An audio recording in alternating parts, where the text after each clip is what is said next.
Ассалаумағалейкум, құрметті көрермен, бұл Соққы Лайф YouTube арнасы. Жігіттер, бізде қуанышты екі жаңалық бар. Біріншісі, Соққы және Гол YouTube арнасында оқырман саны 70 мың болды, құттықтаймыз. 70 мың оқырман болған кезде біз халыққа айттық, тіркеліңіздерші.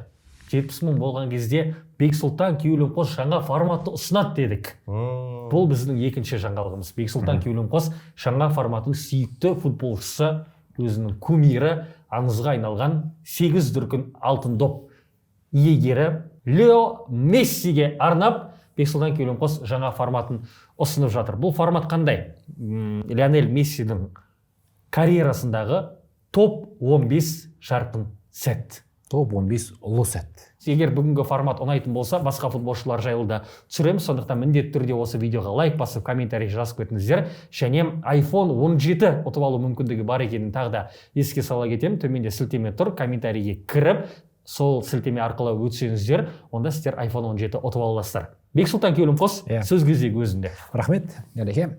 Бексұлтан, сен осындай бастамай тұрып айта салайын, сенің құрметіне. Рұқсат. Мессидің құрметіне, Барселонаның шарфымен. Өтті әдем жарасып тұр, Ялеке.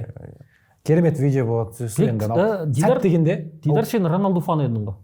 Мен Роналду фан болсам не, Месси фан боламайсың ба не? Иә? Месси қайтырсың ғой Қазақстандағы нөмір бір. Кім айтып жүр? Білмеймін вообще. Бос әңгіме ғой оның бәрі. Оны Мессидің фанаттары айтып жүр дейді. Қолына қағаздар дайындап көбісін. Сәт деген, қағаз, сәт деген бұл 1 секундтық нәрсе, мысалы, бұл эпоха емес, жалпы бұл сол бір матч, 1 минут, 1 секунд дейді. Сондай жағдайлар. Және сол сәтті мен осындай қағазға таңбалап келдім. Мен де құр келмедім бүгінгі шығарылымға. Так. Мессидің суретін басып келдім. Қасап қойды. Өзіңіз салдыңыз ба? Әке шарфты. Жоқ, шарф Дидар. Жоқ, бермейді. Күйдір жібереді ана шал. Қасиеті күйдір жібереді. Енді 15 сәт дайындап келдім. Орын-орынмен қойылған. Рұқсат болса.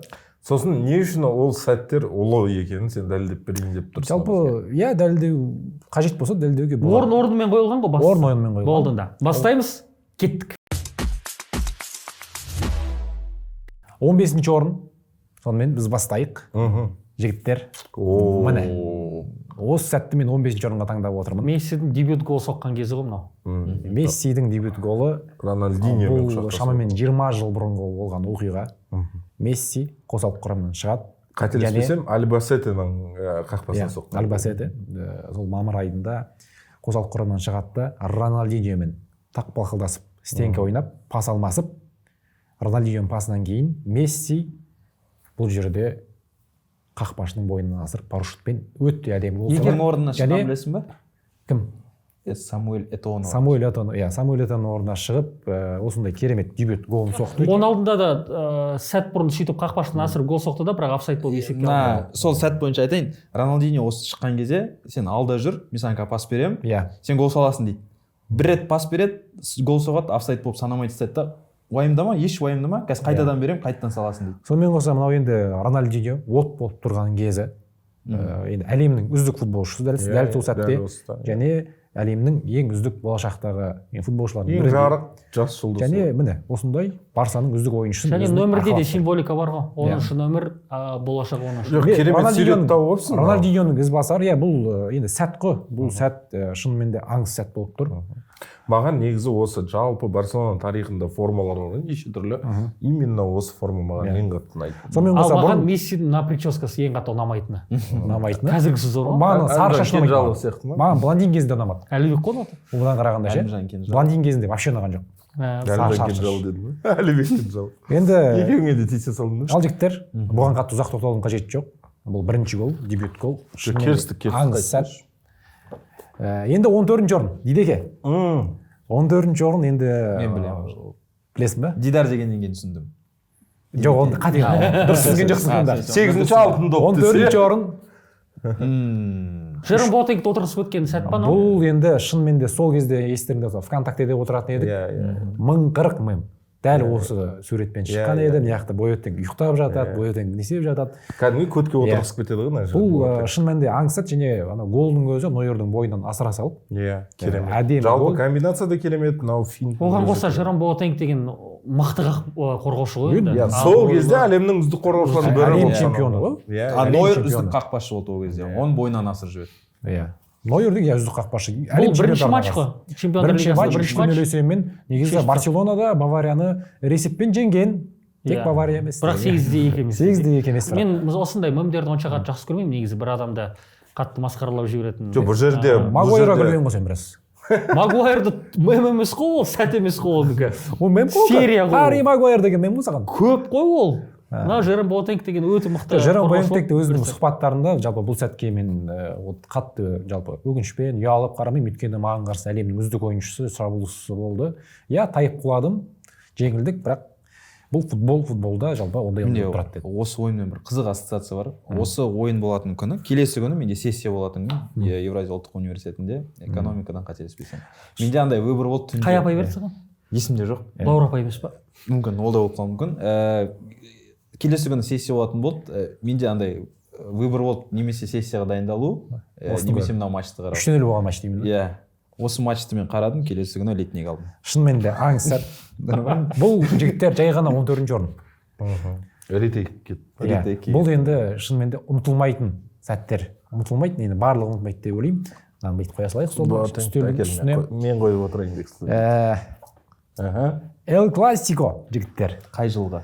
Эл Классико бұл енді әлемнің ең үздік матчы. Шыны керек, ол сәттердің арасында Эл Классикоға біраз кеше Манчестер Юнайтед біраз орын. Манчестер Юнайтед Бормутты қараса кеше. Эл Классикоға біраз орын. Келіспеймін бер сұлтан. Қоя тұр. Бұл жерде Эйби Бормутты қоюым керек. Қай Эл Классико? 5-0. Сондай мақтанған бір Эл Классико. Тура тақылдың. 5-0 ма? 5-0. Және именно осы сурет таңдадым. Именно осы сәт. Осы сәт. Менің есімде енді бұл сәтте не бар? Серхио Рамос қызыл қағаз алып кететін кез. Бұл жерде міне 90+3 минут. Жалпы ойын аяқталуына 10 секундтай қалды. 94-ші кетіп жатыр екен. Иә, 10 секундтай ойын аяқталуына қалды. Месси 3 қорғаушының арасынан сытылып өтіп, қашып бара жатады. Ар жақта Серхио Рамос пен кім есімде жоқ, тағы да бір ойыншы, Диарама. Жоқ, Алонсо кірісі. Алонсо ма, иә, біреу артынан қуып бара жатып, екеуі екі жақтан деп. Енді ең қатты тепкен Серхио Рамос болды. Бұл жерде әдейі қасақана дәрменсіздіктің әсерінен, яғни мен бол істей алмаймын ештеңе, 3-0 жеңіліп жатыр уже. Ар жақта ойын бітті негізі, бірақ бұл Мессиді жалпы сөйтіп қана тоқтату болады деген жалпы. Сонымен болса Месси де былай ешқандай жарақат алмай ол кезде, енді ондай хрустальный ойыншы емес Лионель Месси, ондай тепкен бұл Лионель Мессиді жалпы тепкіге жыққан, жалпы тепкіге салған қорғаушылар өте көп.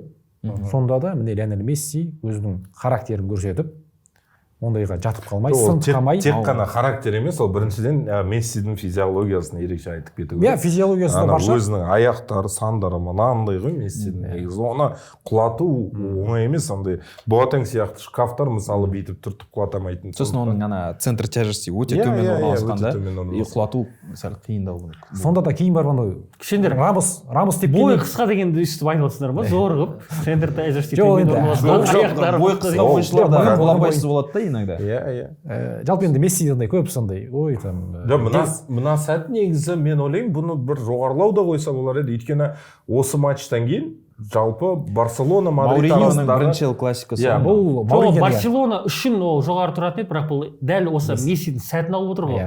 Бұл Серхио Рамостың қызыл қағаз алып кеткен сәтін беріп тұр. Бұл жерде Месси бұл ойында Месси гол соққан жоқ. Бірақ 2 ассист берді. Және алғаш рет сондай ситуация болған шығар. Лионель Месси гол соқпай 10 деген рейтингтаған. Ана фул скорет бойынша. Фул скорет сайында көрсеңдер болады. Бұл жерде тарихта сондай болған жер жалпы. Бұл 13-ші орын, иә? 13-ші орындағы бізде сәт. 13-ші орын Идеке қоясаңыз. Мынаны үйге алып аламын ғой деймін. Жалпы бір кәдімгі кітап сияқты жиналып қалды қарашы. Мессидің өмірі кітап қой. Иә. Жігіттер, келесі позиция 12-ші орын. Испания кубогының финалы, Атлетикке қарсы финал, Лионель Мессидің өзінің әдеттегідей соло голы, бірақ енді бұл соло голы финалда болды, және бұл голды сендер көріп отырсыңдар ма? Карл деген анау. Мен Владимир Стагниенко. Карл, қандай гол деген. Жоқ, ол айтқан жоқ. Троих обыграл. Четверых Карл деді. Сосын борыш туралы айтты. Месси деген ол енді адам аты емес, ол сын есім деді. Қандай керемет деген мағынаны білдіреді. Мысалы, үйге барып, қандай керемет борыш жасадым демей-ақ, Месси борыш жасапсың ғой деп әйеліне комплимент айтуға болады. Сұмдық гол, аса маңызды гол. Алып қосарларың бар ма? Алып қосарым бұл жаңа Пушкаш премиясына үміткер болды, бірақ алмай қалды, иә. Енді Пушкашта андай фантастика голдар бар ғой жақты. Жоқ, Пушкашта өмірінде алыстан голдар, чересіре голдар береді. Депрессияда жүрген бір футболист алып кетті, ол кейіннен стример болып кетті. Недеке? Керемет па? Чеше салайын. Не үшін Мессидің фанат ең ғой? Душ етіп отыр. Жоқ, мынандай Мессиге фанат болуға лайық емеспін деп отыр бұл. Жоқ, мен негізі қазір, мен мысалы, мына матч есімде жоқ. Мен үшін бұл кез келген бір Барселона бір трофей алды. Жоқ, гол есіңде ма? Жоқ, нақты есімде. Мысалы, мына сәттердің бәрі есімде. Вот именно Атлетик пен финал деген. Бірнеше футболшыны алдап кетіп. Ол үшін кәдімгідей, иә, сен... Есіңе түсіргіш. Жоқ, бұндай сәттерді Мессиде бір 10 жақсы бар. Жоқ, сен қазір есіңе түсті ма? Жоқ. Сен онда видео аяқталғаннан кейін видеосын қайталап көрді. Все, көрем. 11-ші орын. Тағы бір ел классико. Қай ел классикода көресің? 2017 жылғы. Жоқ. 2007 жылғы. 2008-2007. Жоқ. Ладно. Бәрдай шықтың. 6-да 2 болған. Мәні, Дидеке мен түсінбегенде. Енді дұрыс ана 5-0 бір пантан олса. Енді 6-да 2 пантан олса. 6-да 2. Хосеп Гвардиоланың бұл алғашқы маусымы, жалпы 2008-2009 жылғы маусым. Және Мессидің алғаш рет жаңа позицияда ойнауы. Цап позициясында. Жоқ, ложный девятка позициясында ойын алды. Гвардиола бұған бір күн ба түсіндірген қай позицияда ойнайтынын. Анри мен Ето екі қапталда ойнайды, сен ортада ойнайсың, сен қорғаушыларды өзіңе тартасың да, аналарға бос кеңістік. Гвардиола түнімен ұйықтай алмай, Мессиге хабарласып, Месси боссың ба, келіп кет деп. Жалпы ондай, жалпы 6-2. Бұл ел классико, анау 5-0-ге қарағанда бұл кәдімгідей Мессидің жеке перформансы. Жеке перформанс. Дәл қай сәтін алып отырсың? Голы, 2 гол соқты, тамаша. Голдан кейін. Енді сәт емес, матчты алып отырмын, бұл сәтті матчқа теңеуі болады, мысалы. Жалпы 90 минут бойында кездесуде ол гол соққан кездегі тойда ғой қазір. Мынау мен Барселонаның екінші сүйікті формасы осы. Юнусеф 90 жылдары да осыған ұқсас форма болған, ана Ривалдо кездерінде. Алғашқы спонсор, мен ар жақта спонсор жоқ. Ана жерде алғашқы спонсор мен, осы Nike, осы өте керек. Соны Юнусефті спонсор деп айта алмайсың, керісінше бұлар Юнусеф. Иә, бұлар Юнусефке көмек. Ол кезде енді бай болған ғой Барселона. Хосеп Гвардиоланы идеялар жиналып қойған ғой сол кезде. Мысалы, Барселона Б-да жаттықтырушы болды деген сияқты. Бірінші маусымы трейбл, мысалы. Ойланшы, сен басапкер болып бірінші маусымда кәдімгі үлкен клубты аласың да. Және бірден Барселона, бірден мысалы трейбл. Мысалы, Хави... Мен FIFA-да жыл сайын салай. Жоқ, мына жерде негізі бір жағынан, Гвардиола әрине андай бапкер, енді аңыз бапкер, легенда, ондай бір гений, бірақ действительно Барселонаның бағы да бар ғой. Осында Месси сияқты футболшы командаларында болса. Жоқ, бұған Гвардиола өзі жақсы жауап берді ғой. Гвардиола кетіп бара жатқан кезде Барселонадан айтты ғой, сіз жалпы ұлы бапкерсіз, Мессиді ұлы ойыншы қылдыңыз деп. Жоқ, мен Мессиді ұлы ойыншы қылғым келді, бірақ ол мені ұлы бапкер қылды. Ұлы бапкер қылды деп. Өйткені сол ғой кімді көп Гвардиоланың негізі жұмысына күмәнданған жаңа хейтерлері де көп болып кетті да. Өйткені ол Барселонадан кетқаннан кейін қаншама жыл Чемпиондар лигасын жеңе алмай жүрді. Барселонаның сапында 2 рет жеңіп алды мысалы. Одан кейін қаншама жыл жеңе алмай, сосын Холланд келгенде әйтеуір жеңді деген сияқты. Сондықтан Гвардиоланың мансабына қатты үлес қосқан Месси, бірақ Месси да сол өз білген нәрселердің көбісін сол Гвардиоланың кезінде үйренді деп айтсақ болады. Қоя салайық. Мына жерде тағы да Реалды бір унижать етті енді мойындаймыз. Тағы да классико. Тағы да классика? Кезекпен. Енді 2007. 2017 бұл жолы. Классико. Мынау бір сәт естеріңде шығар. Мынау бір сәт. Соққыда да вспоминать оригинал. Аңыз сәт. Бұл енді икона болатын жаңағы бір сәттердің бірі. Мынау сурет, мынау гол тойлау, матч. Сол матчты көрген бәрі есімде. Ол кезде үлкен плазмен телевизордан былай тамашалаған кез болды. Жағдай жаман емес. Тарас футболда қаралымдар кетіп жатыр. Мысалы ше Лионель Месси соңғы минутта, соңғы шабуылдардың бірінде жеңісті голдың авторы атанады. Сонымен қоса бұл матчтан тағы бір сәт бар. Ол Мессидің беті қарамал Марсело не ғой, салфетка. Салфетка мен жалпы тісі қанап кетті сол кезде. Тісін сүртіп, қандарын сүртіп, жалпы сөйтіп ойнап жүрді. Яғни бір қолында салфетка бүйтіп қайта сүртіп. Аузына салып ойнап жүрді ғой. Аузына салып ойнап жүрді. Мына гол салғаннан кейін мен операторлар вообще Ла Лиганың операторларын таңғаламын да. Осы эпизодтан кейін Месси осы эпизодты көрсетті, қуанған. Одан кейін сразу Роналдоны көрсетті. Ана жерде эпизод Марсело негізі фол жасауға болатын эпизод болды да. Бірақ жасаған жоқ Марсело, аны жіберіп қойды. Серхио Робертоны қателеспесем. Содан кейін Роналдо ана жерде күйіп пісіп жатыр да. Неге фалит етпейсіңдер, неге тоқтатпайсыңдар деген. Енді мына соққы ойынның соңғы соққысы осы неден голдан кейін төреші ойынды бітірді. Бірақ бір несі бар да, бұл не жеңіс ешқандай көмектескен жоқ Барселона. Олар Реал Мадридті таки жете алған жоқ. Және бұл фотоға қызықты тағы да бір ақпарат бар. Кейін көп ұзамай Криштиану Роналду да тура солай тойлады ғой голын. Жейдесін шығарып тұрып. Ол кезде Пикені алдап, сөйтіп алыстан гол соқты да, футболкасын шешіп бүйтіп қойып ондай. Өзінің кубиктарын көрсетіп сөйтіп тойлаған еді. Тағы да бір футболшы болатын шығар, осылай тойлайтын жақын уақытта. Шығатын шығар. Болады ғой, Бексұлтан өткенде мысалы гол соғып тойлайды. Бек Төлеуде сөйтіп тойлайды. Қайталап жатырмын, фанаттар бар. 10 орынды айттық. Жігіттер енді 15, 14, 13, 12, 11, 10 белгілі бізге. Осы сәтте мен Дидардың ойын білгім келіп тұр. Дидар формат қалай саған? Қызық екен, негізі өте қызық формат. Мен қазір маған мысалы мынау 2017 дегендер жарайды, қатты бір не істемейді. Мынау баяғы Роналдиньомен құшақтасқан эпизодтар, мына жердегі бірінші классикалары жаңағы өте баяғы дәуренді бір еске алып десей. Бұл енді кейінгі ұрпаққа да керек видео. Кейін мынау Мессидің папа деп сұрайды ғой Бексұлтаннан. Бексахе дейді. Не үшін сен Мессидің фанатысың деген кезде, балам деп ескі нені шығарып, компьютер шығарып, проектор алып қосып, YouTube-ға кіріп, 15 сәт бар. 15 сәт бар деп қарап, осы жерде бұл Мессидің ойынын немесе осы сәттерді тікелей эфирде көрмеген адамдар үшін жақсы бір еске алатын жинақ деп білемін. Және біз Месси туралы осындай видео түсіргеннен кейін Криштиану Роналду жайлы түсірмей кетсек, бұл енді ұят болады. Дидар Исемов, Криштиану Роналдудың осылай 15 ұлы сәтін шығарып бере аласың ба? Ол жерде одан көптеу болатын сияқты. 15 қол бұл жерде. 100 мысалы мынаған енді Молинаға пасы кірмей қалды мысалы. Мен жүргізген сол матч. Иран ұлттық құрамасына қарсы әлем чемпионатындағы кездесу кірмей қалды. 16 орын болып қалды. Зор жүргізген матч еді. Жоқ, топ 15 Криштиану Роналдуды міндетті түрде шығады ғой. Онда құрметті көрермен, осы видео 30 000 қаралым жинаса, біз міндетті түрде Дидар Есемовтың нұсқасы бойынша Криштиану Роналдудың топ 15 ұлы сәтін ұсынамыз.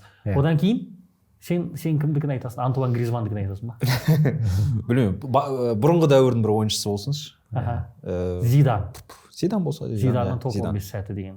Зидан топ 15 сәті, Сондықтан біз Дидардың қазір топ 15-ін күтеміз. Одан кейін Зидан ойланамыз. 30 мың қаралым жиналып жүр. 30 000 қаралым жиналған сәтте осындай видео түсіреміз. Бексұлтан, келесі. 9-шы орын. 10-шы орынды аяқтап 9-шы орынға өтсек, бұл айып доба. Ливерпульге қарсы мынау айып добы енді сұмдық. Мынау 3-0 болған матч қой, бірінші матч. Бірінші матч 3-0 болған кездесу. Ремонтадаға дейінгі матч. Мықты. Негізі Мессидің жалпы сол маусымда прайм кезі болғанын біз білеміз. Ливерпульге қарсы мынау кездесуде таң қалатын енді фантастикалық айып добы болды. 30 метрден аса қашықтық, өте алыс қашықтық. Тура тоғыздығы және бұл керемет голды мен 9-шы орынға қойып отырмын. Мына жерде андай ғой. негізі Видеода неде мына жерде негізі Гоместің иығына тиді ма тиген жоқ па деген андай көп сұрақтар болды. Сол кезде Клоптың өзі де айтты ғой, ол иығы бар болсын, иығы жоқ болсын, ол бәрібір де кіретін доп деп. Жалпы Алисонның да жалпы сондай Алисонға бұндай айыпдопты сұхбаттар бар ғой. Сол оңай емес. Бірақ мен мына жерде мысалы қазір Бексұлтан айтып жатыр да, 30 метрден алыстан тепті, бүйтті, сөйтті, таң қалдыратын деп. Мына жерде мен Месси не істесе де уже таң қалмайтынмын. Өйткені мына жерде Месси уже Месси аға болып қалды да, Месси көке болып қалды уже. Мәке болып қалды. Мен енді шок болдым бұл голды.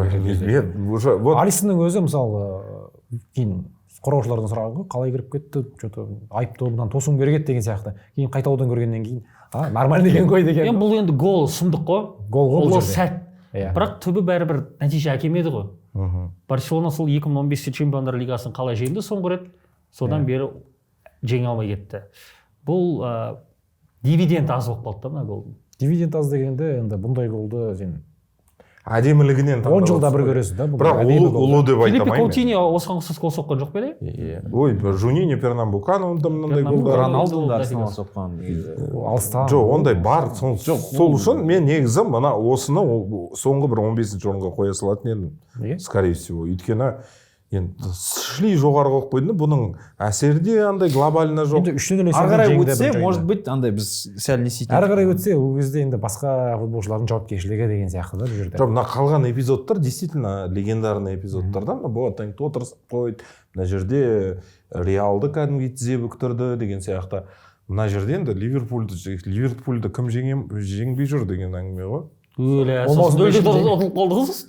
Ливерпуль кім жеңбей жүр деген. Жоқ, солай тура сол сәтте солай көрінді де, ары қарай еще ол андай неде де қалмай қалды да, өйткені Ливерпуль алды да, олар ұшып жүреді.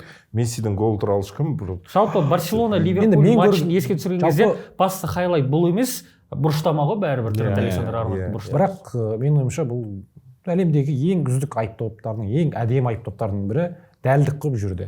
Тура сол анау бүйтіп тұратын жер бар ғой? Иә, тоғыздықтың.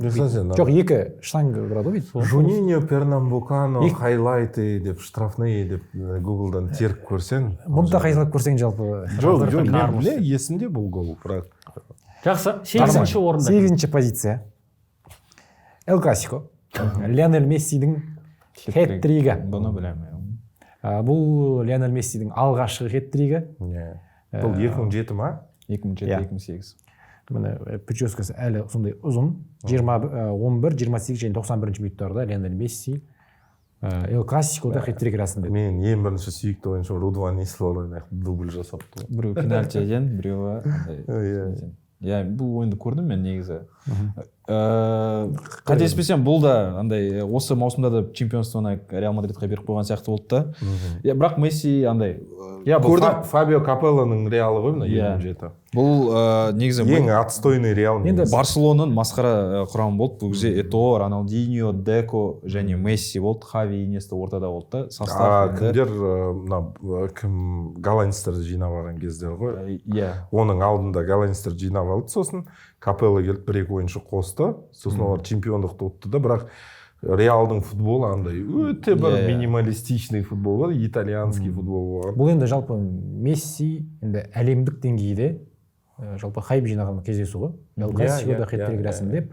Ол кезде енді ең бірінші маусымдарда мысалы Роналдиньо, былай Самуэль Этоо деген сияқты ойыншылар енді алғашқы ең жұлдыз ойыншылар болды. Бұл жерде әлі Криштианоның көлеңкесінде жүрген кездері, бірақ уже былай Роналдиньоның көлеңкесі дейік Барселонада, енді Роналду енді АПЛ-да вообще жүрген. Сөйтіп, міне Лионель Месси деген осы маусымнан кейін қазір Месси алтын доптың жалпы шорт-листіне кіреді алғаш рет. Алғаш рет. Келесі Чемпиондар Лигасының финалы 2011. 11. Лионель Мессидің Чемпиондар Лигасындағы финалында 10 деген рейтинг алған кездесуі. Жалпы Чемпиондар Лигасы финалында 10 деген рейтинг әлі ешкім алмаған. Бұл кездесуде гол соқты. Жалпы Барселонаның Манчестер Юнайтедті былай жоқ қылып жүрген кез ғой. Манчестер Юнайтедсің ба, кімсің ба қарамай без разбору 3-1 есебімен бірде бір пайыз шанс болған жоқ. Манчестер Юнайтедте ойнаған футболшылар қарады, Валенсия, Фабио, мынау Рио Фердинанд, Фердинанд Эвра, Милли, мына жерде Валенсия, жоқ, Фабио 2 жылдан кейін дегендер бәрібір болды ғой. қайтадан АПЛ чемпион болған жоқ осы команда. Енді ол сэр Алекс Фергюсонның тапқырлығы. Бұл негізі Фергюсонның және Пеп Гвардиоланың екінші финал. Екінші финалында, бірінші финалында былай қиындау Бұл жерде даже Криштиану жоқ та, уже бұл жерде Уэйн Руни бар, болды, бірақ тек Роналду кетті, басқа кім кетті? Карлос Тевис кетті сол командадан 2008-де. Немания Видич болған жоқ. Видич болды. Мына финалда болған. Чичарито болған жоқ. Кажется, болмаған сияқты. По-моему, болды. Маусымда точно болды. Бұл енді шынымен де андай бірінші орынға қою керек еді осы. Ең үздік Барселона десем, жалпы қателеспейтін шығармын, жалпы тарихтағы 2011 екінші требл. Бұл осы маусымда да Месси бастаған Барселона жалпы требл жеңді. Енді Манчестер көбінесе Уэйн Руниларда сұхбаттарында көбіне мынау жеңілістің себепкері сол жаңағы сэр Алекс Фергюсонның тактикасы деп қапаланатын. Олар 2009 жылы 2011-де айтты. Өйткені екінші рет біз сөйтіп қадалып қалғанбыз, енді болмады деп. Жоқ, 2011-де уже Фергюсон оларға айтты, олар сендерден мықты, білгендерін істеңдер деді, бұл шығара салды. Жоқ, ол помощнигіне айтты. Жоқ, ол басқа, ол ойыншы ауысымы кезінде 70-ші минутында көмекшісі келіп кім шығарамыз деген кезде сэр Алекс айтты. Бізде әлі ойыншылар ауыстыруға мүмкіндік бар, не істейміз деген кезде сэр Алекс Фергюсон просто ойынды қарай бер. Ойын тамашалап отыра берейік, біз бәрібір ауысымдармен ештеңе істей алмаймыз. Барселона әлемнің үздік командасы екені, прям на порядок үздік екені түсінікті болды. Жаңа мынау маусым ғой, жаңа Реалды 5-0 жеңетін. Бұл енді доминейшн. Енді 6-шы орынға кезек. Мен мынау сәтті мен өте қатты жақсы көрем. Бұл шынымен де аңыз сәт, ұлы сәт, ұлы ассист. Ең мықты ассист. Хави деп шығарып тұрсыз. Серхио Бускетстің Мессиге берген ассисті. Бұл Реал Мадридке қарсы Чемпиондар Лигасының жартылай финалы. Жартылай финалда Барселона Реал Мадридті жеңіп, финалға жолдама алды, Чемпиондар Лигасын жеңді, және Бускетстің пасын алаң ортасында қабылдап дегенде қарай, Месси бір футболшыны айналып өтті де, Бускетске пас берді, Бускетс жай допты тоқтатты әшейін. Допты просто тоқтатты, пас берген жоқ анау ше. Бускетстің тоқтатқан добын кері алып, алаңның ортасынан соло барлығынан қашып өтіп, соңында қақпашыны алдап, гол соққан ең үздік голдардың бірі. Обыграл весь Реал дейтін комментатор солай қарайды. Месси, бүкіл жалпы Реал Мадрид командасының мына жерде Реал Мадрид 10 ойыншымен ойнап жатыр еще, по идее. Сол Барселонаға деп қой, Марадонаға қысыз гол. Жоқ, ол әлі алда сияқты. Марадон тұра тұрған. Онда біз үздік 5-ке кезек берейік. 5-ші орынға Бексұлтан қай сәтті қойды екен? Осы сәтте сіздер лайк басып, комментарий жазып, арнаға міндетті түрде тіркеліп кетіңіздер. Соққы және гол арнасында біз 70 мың оқырманға жеткіздік. Соққы лайф YouTube арнасында 50 мыңға жеткізу керек болып тұр. Қазір 40 мыңнан астық. Сондықтан тіркеліңіздер. 5-ші орын. Теңдессіз сәт, мұндай сәт жақын арада бола қоймайды. Келсем. Мессидің бұл рекорды. Жоқ, мен біліп тұрмын да. Мессидің бұл рекорды. Франс Бекенбауырдың рекордын бұзған сәт. Голдар саны рекорды ма? Франс Бекенбауыр емес, Герт Мюллердің рекорды. Герт Мюллер, Герт Мюллердің рекордын бұзған сәті, ол 85 гол соққан еді. Ал Лионель Месси болса, бір жылда 2012 жылы 92 ма? 91 гол соқты. Лионель Месси 91 гол соқты. Мәні клубтармен салыстырып болың ғой. Манчестер Юнайтед. Мына жерде негізі Ювентусте бар, негізі картинка істейді. Жалпы гол плюс пас бойынша 115 қателеспесем бұл маусымда береді. 115 дейді. 91 гол. Сөйтті да, осы маусымда алтын допқа егер болатын бір испанецті. Екі испанецті. Жоқ, еді, біреу алатын еді ғой. Екі испанец және бірінші орында Месси алып кетеді ғой. Негізі, жеке перформансы Инесті айтасыңдар ғой. Инесті және Хави. Жеке перформансы енді бұл жолы Инесті алу керек еді 2012-де. Просто өзі осы 91 голға Инесті өзі кінәлі негізі. Бір-екі рет бермей қой, таманы. Ойнамасын, өзін сал. бұл рекорд жігіттер әлі әзір бұзылмайтын сияқты. Жоқ, ондай Мюллердің голы, Мюллер деген бұрынғы заманның қазір мысалы даже ойындар саны өсті ғой енді баяғы қарағанда, бірақ соның өзінде сол 50-60-тың арасы ғой қазір. Холландтікі 56-55. Мбаппе 60-тан асырып қояды жалпы. Мбаппеде асқан маусымдар болды, Криштиану Роналдуда да болды, бірақ андай енді 90-ға жету деген мен білмеймін ол үшін не істеу керек. Осы маусымда да бір аздаған жарақат алып қалып, ойбай сол маусым соңына қарай жарақат алып қалып, рекордын бұза алмай қала ма деген сәл күдік болды, дегенмен жарақаты жеңіл болып шықты да. Бірден әрі қарай Мбаппені айтып жатсың ба? Жоқ, Месси. Сол жылы өйстіп 90. Ол кезде мысалы Барселона басқа командалармен ойнаса, Реал, там Атлетико Мадрид кімдермен ойнамаса, қалған матчтарда бәрінде кемінде 4-5 гол соғады ғой. 4-0, 5-0, 7-1, 8-2. Мысалы, биыл Барселона 100 гол соқты ғой. Қазір сол сияқты да шамамен. Бірақ ол кезде Месси бар да. Иә, ол кезде Месси соға беретін ғой. Биыл Барса 100 гол соқты, жалпы 4-5 жылда бір рет сол отметканы асырып отырады ғой. Еще мынау маусымда дейтін олар дейтін. Осы маусымда Тито Виланова бастатты. Сосын кейін жаман ауырып болды да. Жарты маусым бұлар бапкерсіз ойнады ғой. Сонда жарты жыл бапкерсіз ойнап, соның өзінде де 91 гол салды. Енді ұлттық құрамамен де матчтары бар, клубтармен. Иә, бұл жерде тек қана клуб емес.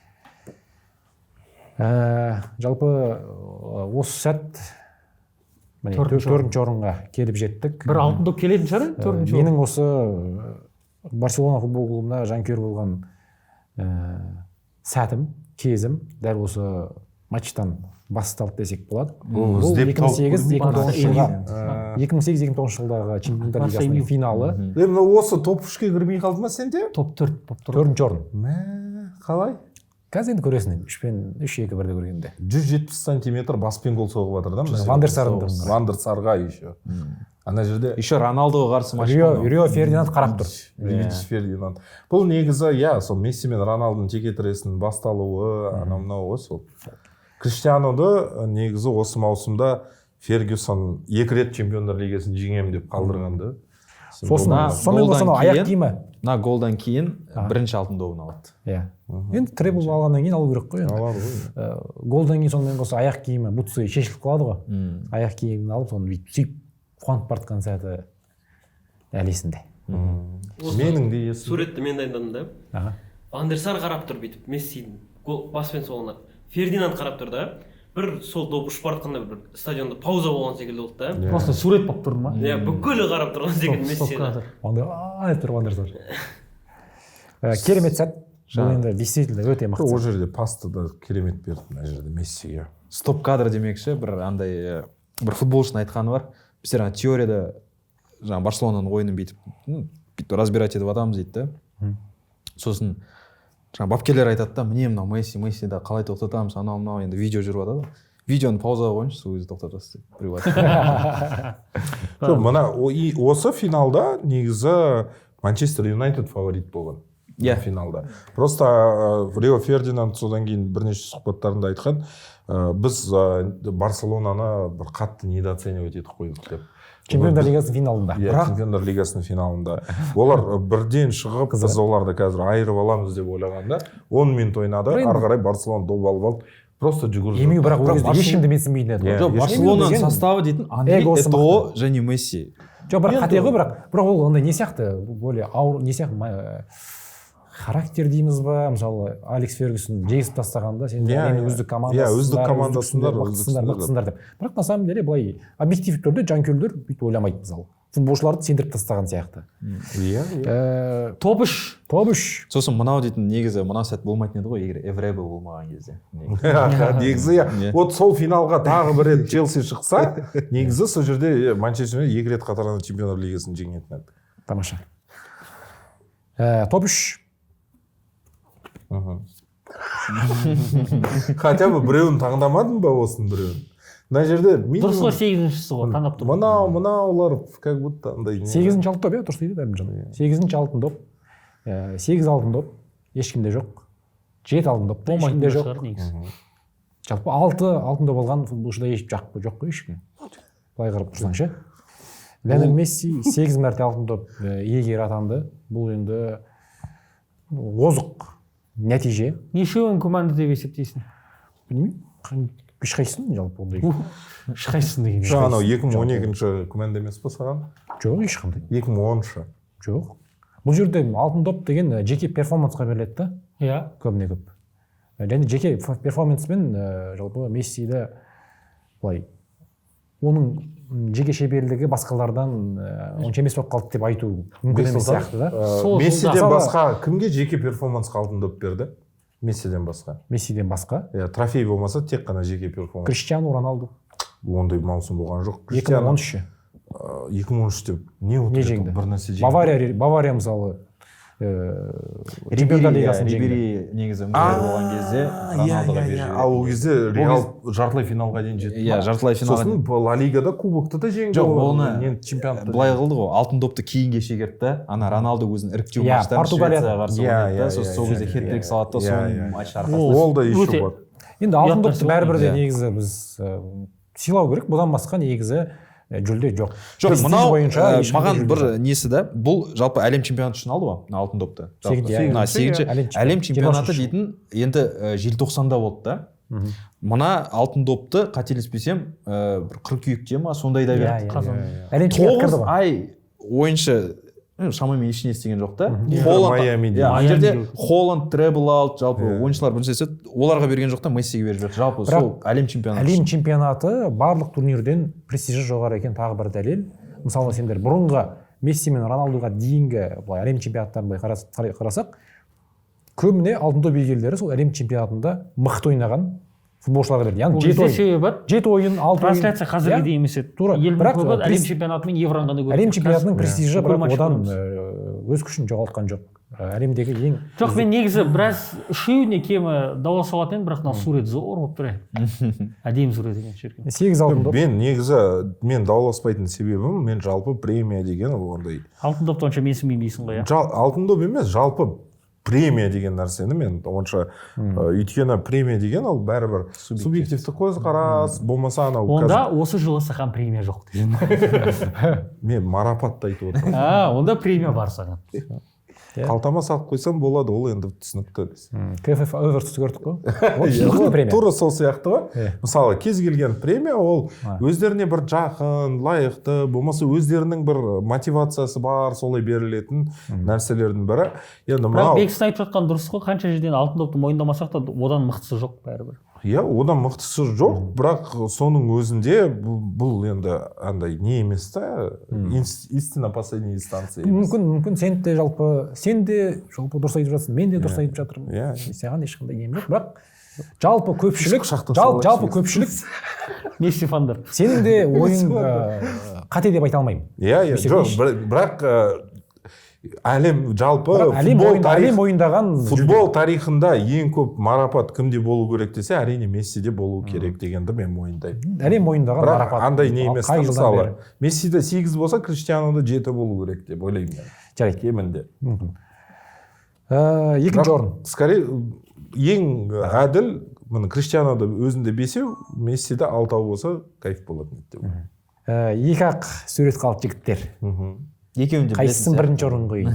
Бірінші орынға білемін мен қайсысын қою керегін. Иә. Екінші орынға мынаны қойған дұрыс. Иә. Анкара Месси. Анкара Месси. Анкара Месси. Бұл менің тізімде екінші орын. Месси мен ассоциация сәт дәл осы комментатордың Анкара Месси дегені сол жылдары уже сол жылдардан қазіргі күнге дейін ұмытылмай Анкара Месси десең жалпы бірден еске түсетін. Дөп тауып айтқан комментатор. Иә. Керемет қой. Анкара Месси, Анкара Месси, Анкара Месси, Инзензе Месси, Инзензе Месси, Анкара Месси. Гол деп мысалы өте керемет. Түнімен қарайды жазды. Сен де комментаторсың.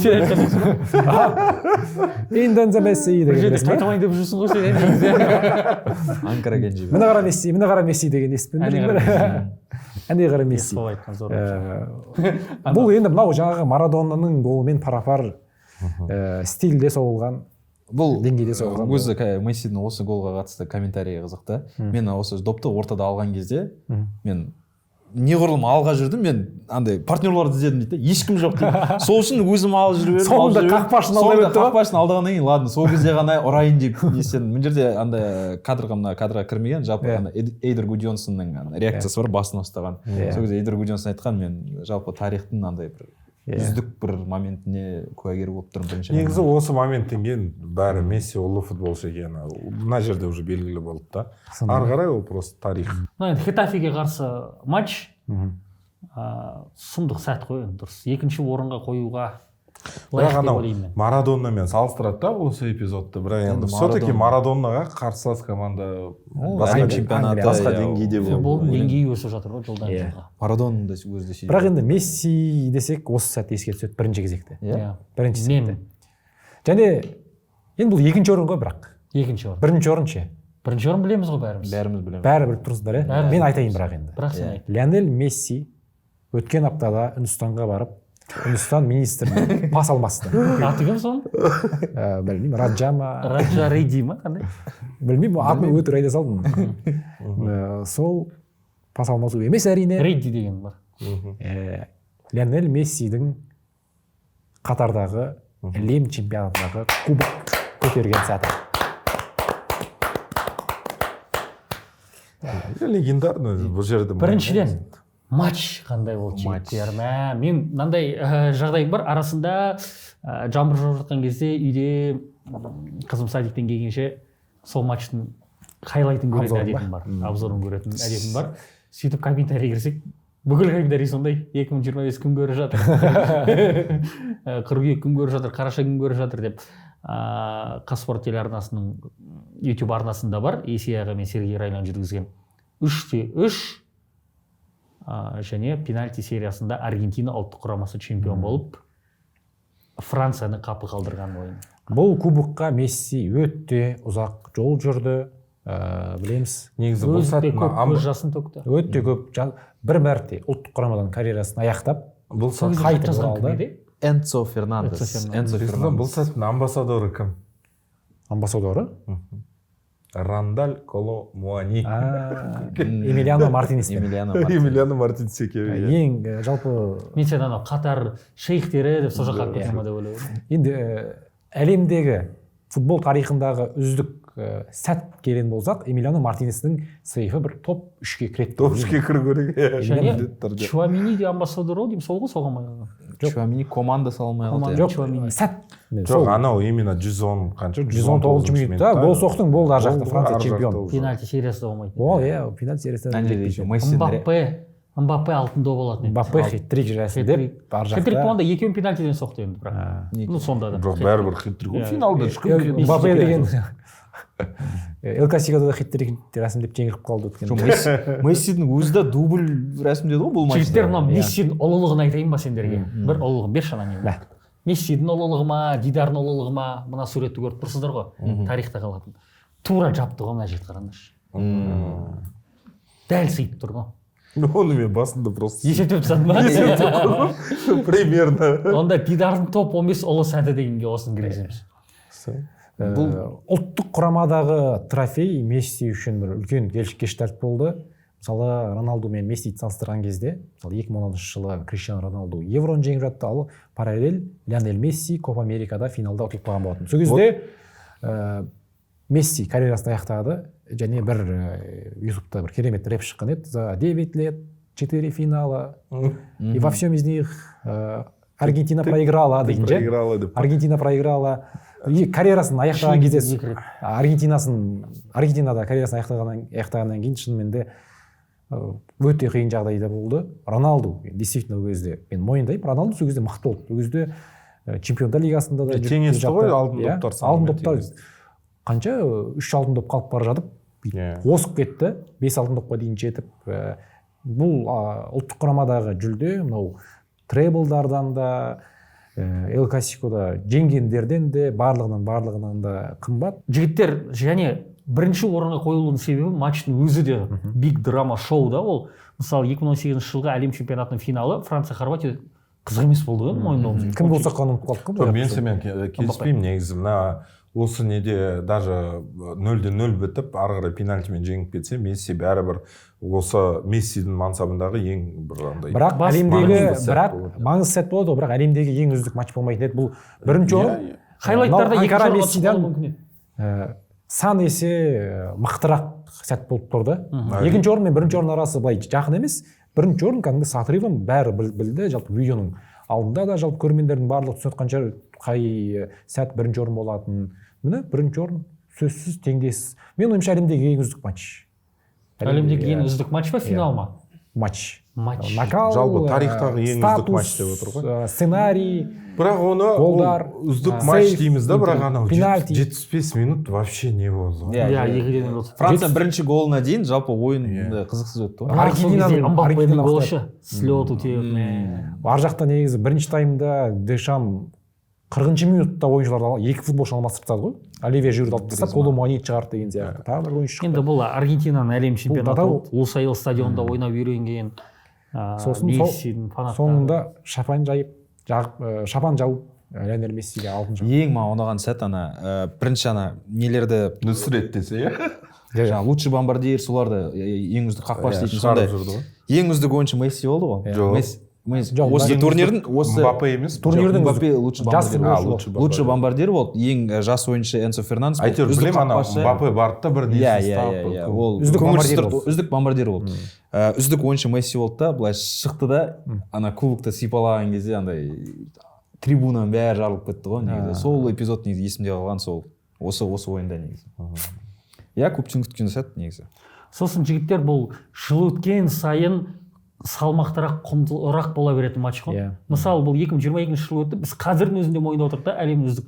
Ертең 30 жылдан кейін бұл ойба кезінде ол сол кезде. Диего Марадонаның 86 жылдағы матчы бар ғой.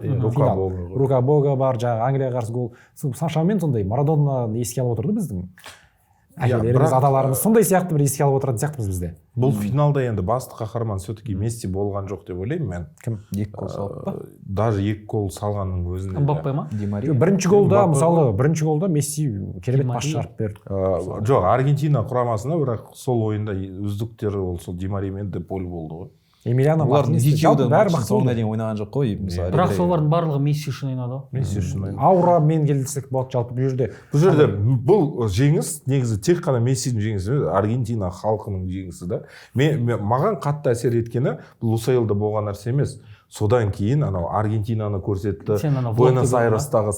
Витя Кравчиктің влогын айтып отырсың ба? Жоқ, Витя Кравчиктің влогында көрген бе содан кейін. Бірақ жалпы сол моментте кәдімгідей Телеграм, Инстаграм, әлеуметтік желінің бәрінде кетті ғой, неше түрлі видеолар. Аргентинада қалай адамдар тойлап жатыр, миллиондап. Жоқ, бірінші былай ойын болып жатқан кезде далада бірде-бір адам жоқ. Мүлде адам жоқ та. Андай футбол көретін жерлерде толып жатты. Бәрі гол соққан кейін бәрі далаға шығатын. Сол маған сол кәдімгідей қатты әсер еткені сол. Өйткені енді Аргентина ұлы футбол нациясы деп айтса болады. Бірақ олар да кәдімгідей екінші әлем чемпионатын күтіп қалды 86 Марадонадан. Үшіншіде. 78-де жеңді. 78-86, сол Марадонадан кейін сондай нені. Өйткені 2000 қай жылы Месси финал 14-те ұтылып қалды ғой. Сол кезде как будто ұтатын кез еді, бірақ сол кезде ұтылып өкініп кәдімгі Месси чемпион боламай қалды деген сан. Негізі сол 2014-ті Месси жеңу керек деп. Бірақ қателеспесем, ол матчта Аргентина аутсайдер болып шықты да, мынау матчта фаворит болып шықты. Жоқ, 50-50 болды. Өйткені 1.97 коэффициент болған. Мен Аргентинаға тіккен. Бірақ Германияға қарсы аутсайдер болған білем да. Германияға қарсы аутсайдер болды. Бірақ по игре ол жерде жеп қойды біріншіден, екіншіден анау Гонсало Игуаиннің 2000 сол жердің бірде-бірі салған. Рандаль Коломуанисы Игуаин болып жүрді. Тамаша тізім Бексұлтан Күйелімқос әдеттегідей осылай керемет еңбектерін келді. Мінсіз тізім, Рахмет. Мінсіз болғанда маған бұл тізімде жетпей қалған нәрселер де бар. Мен ойлағам, негізі сол ұлттық құрама демек. Копадан бір андай бір сәтін Копа сәл Копа жеңіп алған. жоқ құны ең түсіп бірінші қалды деп ұлттық ойлаймын. құрамамен жеңген трофейі болу керек деп ойладым мен де негізі ойладым Иә, сосын Мен сенемін. жоқ, сосын анау ең бір Мессидің жаңағы мансабы басталған кездегі бір керемет сәті ол Аргентина ұлттық құрамасымен Олимпиада жеңіп алған Афины ма? 2008 Шанхай. Шанхайда шешкен. Енді Олимпиада Пекинде бірақ дейміз, Шанхайда. Копа Америка дейміз. Жалпы Олимпиада дейді ол жалпы жартылай әуесқой турнир дейді ғой. Негізі әуесқой ғой. Рофл турнир ғой негізі. Ал Копа Америка болса қайта ойнатқызылып сәл құнын түсіріп алды. Менің көз алдымда Месси сондай. үшін ойнап Месси, кетті ғой, Иә, негізі құны талай. түсіп қалды. Мен 15-16 қатарынан. Копаны факт ретінде Жоқ, алып қаншама шамай жыл жерге. ұтамай жүрді ғой. Қаншама жыл ұтамай. Мен жыл сайын болып кеткеннен кейін мен маған андай хайлайт ретінде енді егер хайлайт дейтін болсақ андай Месси мен андай ең бір андай хайлайт негізі ұлы хайлайт. ұлы хайлайт пенальтиден ассист берген хайлайт негізі кіріп қалуы мүмкін еді негізі. Сосын Ондай мен- футболда көп болатын жағдай емес қой Көп болатын жағдай дегенде бұрын болған ондай мысалы. Ол ұлы емес, ол бір қызық сәт Иә, қой. қызық сәт, Вот, әшейін, забавный. забавный сәт. ұлы хайлайт айтайын ба? Месси Барселонамен қоштасу кәдімгі пресс-конференцияда жылағаны. Ол сәт Міне дегенде сол бұл қалай кірмей қалды. енді мына жерде жарқын сәттер ғой. Иә. Мен жарқын сәттер Вот сен таңдадым. позитивті Ал мен мұңды анандай сәттер таңдаған жоқпын да мен. Жоқ, Сосын анау прям енді прям андай жүрекке тиетін мұндай сәт мен қой. бұл андай жерде эмоциональный. Мессидің былай футболдағы скиллы немесе жалпы бір жарқын жеңіс емес мысалы ше. Жарқын гол емес, жай ғана Месси кетті деп айтты. Жай ғана емес қой. Ол жарқын сәт Месси емес. кеткені. Ол жарқын сәт емес. Ол былай Бірақ ол вау дейтін сәт емес. та. Мессидің мансабындағы бір андай хайлайт негізі. Менің тізімім мүлде басқа туралы, басқа нәрсе туралы. Барселона ПСЖ кезіндегі ойыннан кейінгі Мессидің былай тұрып Бірақ ол болельшіктерін бүйтіп тойлағаны ең Ол просмотрный кезде фотография негізі. мүмкін иә, мүмкін әлемдегі. қосуға болатын шығар. Қалай Бірақ Барса дегенмен PSG кірмей қалды? Неймардың перформансы, Неймардың топ 15 сәті болған кезде соны қосуға болады Неймар Иә, үшін. иә. Мен де ремонтада Сәл все-таки қызғанып қалдым. О, сен Неймардың топ 15 сәтін дайындасың. Жоқ, Неймардікі жетпей қалады ол. 15 Қойыңдар, сәт шықпай қалады. Ол Неймардың ол 15 сәті Неймардың финттар ғой. дүниеге келген сәті деп басасың. Оның финттар, оның Алғаш сәттері- рет ана деп айтқаны саған не? авторлық құқық керек оның сәттерін бізге көрсету үшін ше. Жоқ, Оны тек сен Әлібек- видеомен А, көрсете аласың. Әлібек Неймарды Жоқ, видеомен Ей, көрсете аласың Мессидің Неймардың финттарын. Әлібек Неймардың стримда отырып Counter-Strike ойнаған. Counter-Strike'та Ей, эйс жасап келгенін соны жинап көреді. Енді мына Әлібек біздің экспертіміз дайындалып келеді ғой ылғи. Иә. Өзінің топ 15 тізімін дайындап Бексұлтандікімен салыстырып отыр жаңадан бері байқап отыр. Иә. Әлібек сенде осы Бексің тізіміне кірмей қалған сәттер бар ма? Бар. Менде мысалы Байерге қарсы Чемпиондар Міне Лигасындағы пентатрик.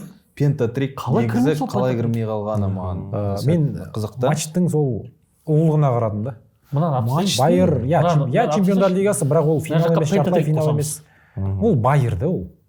Түсінесің ба? Байер Чемпиондар Лигасында білесің ба? Мен сол матчқа дейін ешкім пентатрик жасамаған. Сол да ешкім жасамаған Бексұлтан нәрсені жасады да. Бексұлтан в основном Реалды унижать еткендерін алды да. Реал мен былай ғана. Эмирдің ішіне прикол ұстаған. Иә, Байердің- просто прикол ұстап. Мысалы, мынау да- мына жерде топ емес командаларға қарсы тек мынау Анкара Месси және Және Ливерпуль. Ливерпуль. Сен- мына- Атлетик Билбао ғой. Атлетик Мен Билбао. сен мысалы, мынау топ матчты алып тұрсың да, Ал- мынау матчта Месси гол салған жоқ та. Бұл сен ойын көріп, просто қайталауын тамашалап көр, сол кезде Жоқ, Жоқ, на Бекс- матчта Месси Байерді Чемпиондар Лигасындағы матч. Ол Байер деген не емес Иә. қой? Хетафе емес қой? Байер ғой. Сосын пентатрик Пентатрик деген не деген. бәле? 15-ке кірмеді мен тізімімде. Қалай 15-ке Мынау сәттердің барлығы менің ойымша сол пентатриктен мықтырақ. Әлібек сенде топ қандай? Менде топ үш негізі кіреді сол Бірінші орын Анкара. тура осы. Анкара Месси, үшінші орын. Менде Эл Классикадағы алғашқы хит-тригі кірді менде. Міне мынау Бар ғой. эпизод. Иә. Мен- Жалпы бәрі кірді менде. Менде былай болатын еді негізі. Тамаша жігіттер. Бексұлтан Күйленқос, рахмет осындай тізім дайындап келген. Формат керемет болды деп ойлаймын. Сіздерге ұнады ма? Комментарий жазып кетіңіздер және осы форматта жалғастырайық па? Оны да пікірде жазыңыздар. Біз әлбетте сіздердің ойларыңызға қарап, осындай форматта әрі қарай өміршең ете аламыз. Рахмет Бекске, қошамет жігіттер. Толға шапалақ. Бұл Бексұлтан Күйленқос, мінсіз тізім жасайтын жігіт. Дидар Есемов және Әлібек Кенжалы, Әлімжан Асқар, Соққа лайк YouTube арнасы арнаға міндетті түрде тіркеліңіздер, лайк басып, комментарий жазып кетіңіздер. Келесі кездескенше сау болыңыздар.